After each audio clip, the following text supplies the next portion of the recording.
History बताती है कि क्या हुआ और ज्योग्राफी बताती है कहाँ और कैसे हुआ।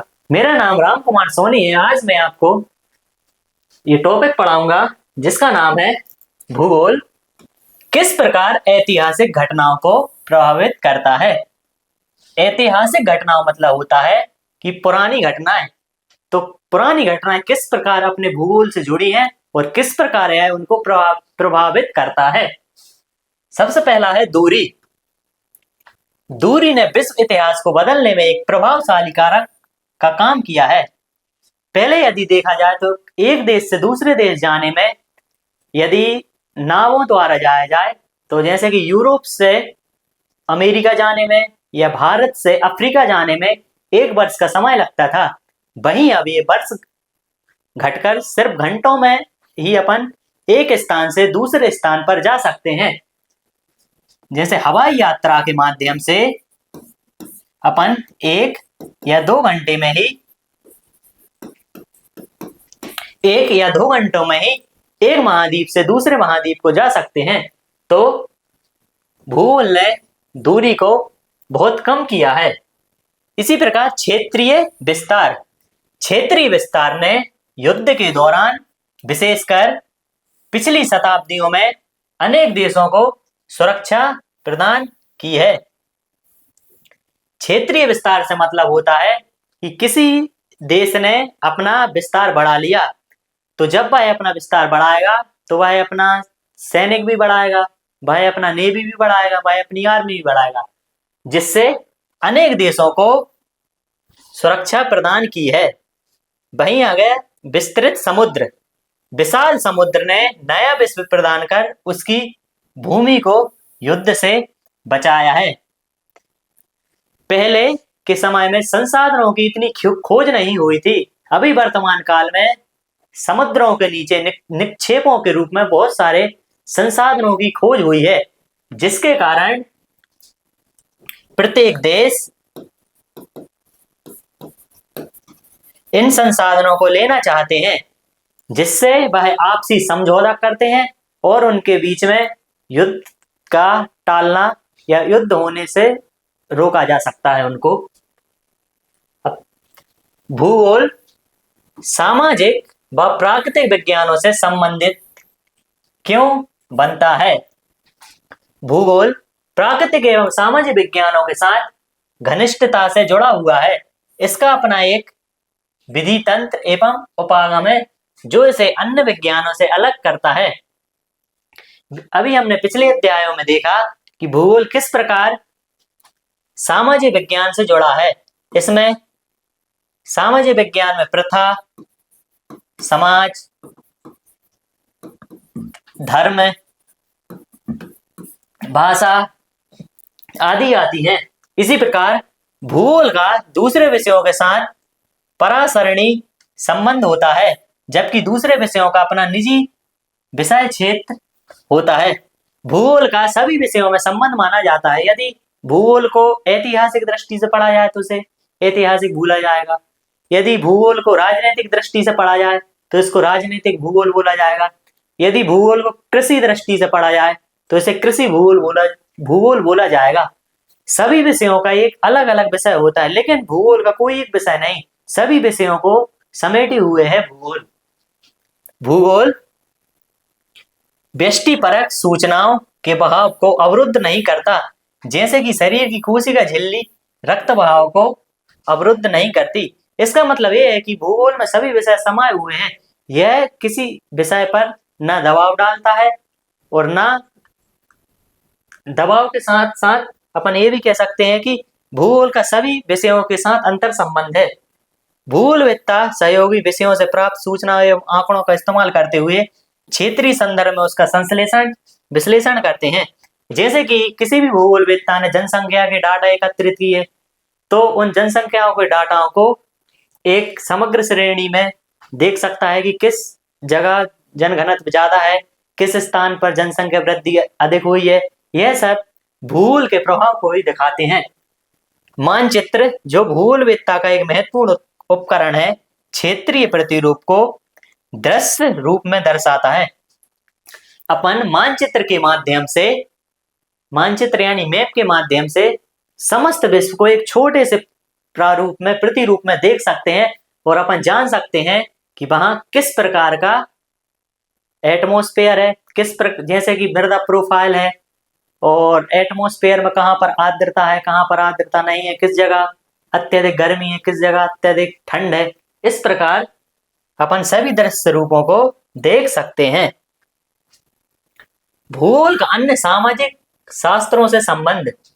भूगोल की प्रमुख शाखा मानव भूगोल का अन्य सामाजिक विज्ञानों के विषय जैसे कि इतिहास, अर्थशास्त्र, राजनीति शास्त्र, समाजशास्त्र, दर्शन शास्त्र आदि के साथ निकट संबंध है। ये अपन इसकी जानकारी अपन पहले ही प्राप्त कर चुके हैं, जो इस प्रकार है। इतिहास तथा भूगोल का आपस में गहरा संबंध है, क्योंकि ये दोनों विषय क्रमशः काल, स्थान के अध्ययन से संबंधित है। काल मतलब होता है समय, समय से संबंधित है इतिहास, और स्थान से संबंधित है भूगोल। इसका मतलब है कि किस स्थान पर किस समय में कितना परिवर्तन हुआ, अपन उन्हीं परिवर्तन को देखते हैं। राजनीति शास्त्र में राज्य, क्षेत्र, जनसंख्या, प्रभुसत्ता आदि का विश्लेषण सम्मिलित है, जबकि राजनीतिक भूगोल में एक क्षेत्रीय इकाई के रूप में राज्य तथा उसकी जनसंख्या के राजनीतिक व्यवहार का अध्ययन किया जाता है। विश्व स्तर पर देश को एक राज्य बोला जाता है, तो किसी भी राज्य में निवास करने वाली उसकी जनसंख्या, राज्य का क्षेत्रफल कि वह राज्य कितना क्षेत्रफल घेरे हुए है, और उसकी प्रभुसत्ता। प्रभुसत्ता मतलब होता है कि किसी भी अन्य देश का उसके ऊपर दबाव नहीं रहता, वह अपने आप में स्वतंत्र रहता है, जैसे कि भारत देश। जबकि राजनीतिक भूगोल में एक क्षेत्रीय इकाई के रूप में राज्य तथा उसकी जनसंख्या के राजनीतिक व्यवहार का अध्ययन किया जाता है कि उसकी जनसंख्या उस देश के लिए किस प्रकार है। जैसे कि भारत में जनसंख्या, पूरी समस्त जनसंख्या सांसद को चुनती है, फिर सांसद लोग एक मुख्यमंत्री या प्रधानमंत्री को चुनते हैं। इस प्रकार की व्यवस्था पाई जाती है। भूगोल की उपशाखा आर्थिक भूगोल तथा अर्थशास्त्र घनिष्ठ संबंध है। अर्थशास्त्र तथा आर्थिक भूगोल की विषय वस्तु में बहुत ही समानता पाई जाती है। अर्थशास्त्र में अपन पढ़ते हैं लेन देन, व्यापार। इसी प्रकार अपन भूगोल में भी वस्तु विनिमय, व्यापार का अध्ययन किया जाता है। इसी प्रकार जनसंख्या भूगोल जननांकी से, सामाजिक भूगोल समाजशास्त्र से तथा सांस्कृतिक भूगोल मानव शास्त्र से संबंधित है। जनसंख्या भूगोल में अपन समाजशास्त्र में समाज, भाषा, धर्म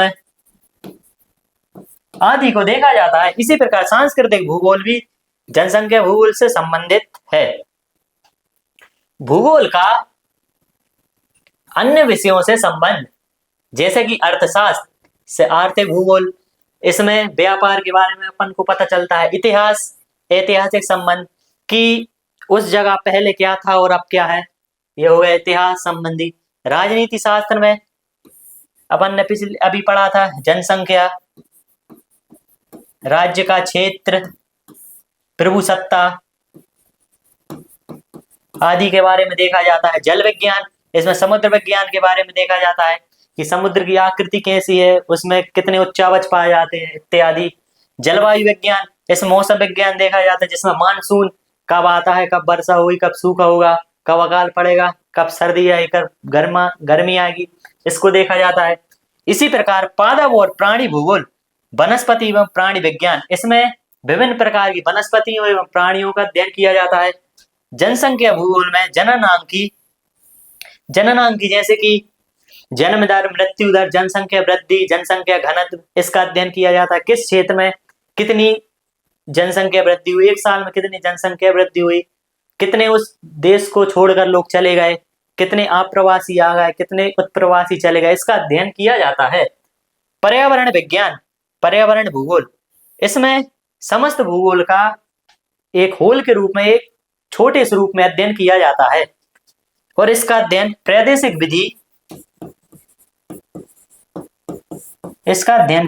विधि से किया जाता है। मानव और प्रकृति के अंतर संबंध। मानव के अनुकूलन तथा अपरिवर्तन अर्थात मॉडिफिकेशन के माध्यम से प्रकृति के साथ समझौता किया है। मतलब यदि मनुष्य को गर्मी लग रही है तो उसने एसी का आविष्कार किया, तो वहां पर ठंडाई ला दी। इसी प्रकार मानव ने प्रकृति के साथ समझौता किया है। मानव ने उच्च तकनीकी एवं प्राकृतिक संसाधनों का समुचित उपयोग करके प्राकृतिक वातावरण में परिवर्तन किया है। जैसे कि ठंडों में, जैसे कि दूध को, पहले दूध 12 घंटे में खराब हो जाता था, तो इस वक्त मानव ने इतने अच्छे फ्रिज और अन्य प्रशीतक इस्तेमाल किए हैं कि अब वह दूध 3 दिन तक खराब नहीं होता। इसी प्रकार तकनीकी के क्रमिक विकास के साथ मानव अपने ऊपर भौतिक पर्यावरण के द्वारा कसे हुए बंधन को ढीला करने में सक्षम हो गया है। जैसे कि प्रकृति ने पहाड़ दिए तो मनुष्यों ने उसमें सुरंग बना दी, प्रकृति ने मैदान दिए तो मनुष्य ने उस पर बस्तियां बसा दी। तो इस प्रकार से अपन समझ सकते हैं तकनीकी ने श्रम की कठोरता को कम करके श्रम क्षमता को बढ़ाया तथा कार्य के दौरान अवकाश का प्रावधान किया है और जो इसमें सक्षम हो गया है। इसका मतलब यह है कि प्रकृति ने मनुष्य को अवसर दिए हैं और मनुष्य उन अवसर के स्वामी के रूप में कार्य किया है। प्रकृति ने जैसे नदी दी है तो मनुष्य ने उन पर बांध बनाकर पानी को रोक लिया है, उस पानी से बिजली का कार्य किया है। और इसी प्रकार मनुष्य ने नदियों का पानी रोककर मत्स्य पालन किया, मछली पालन का कार्य किया है। इसी प्रकार हर मनुष्य की लाइफ ज्योग्राफी से जुड़ी होती है, चाहे वो ट्रांसपोर्ट हो, फूड हो या क्लाइमेट हो। यदि आपको यह वीडियो अच्छी लगी तो इस वीडियो को लाइक, शेयर और चैनल को सब्सक्राइब कीजिए। इस चैप्टर को डेप्थ में पढ़ने के लिए फ्यूकी एजुकेशन के ऐप को डाउनलोड कीजिए। Thank you.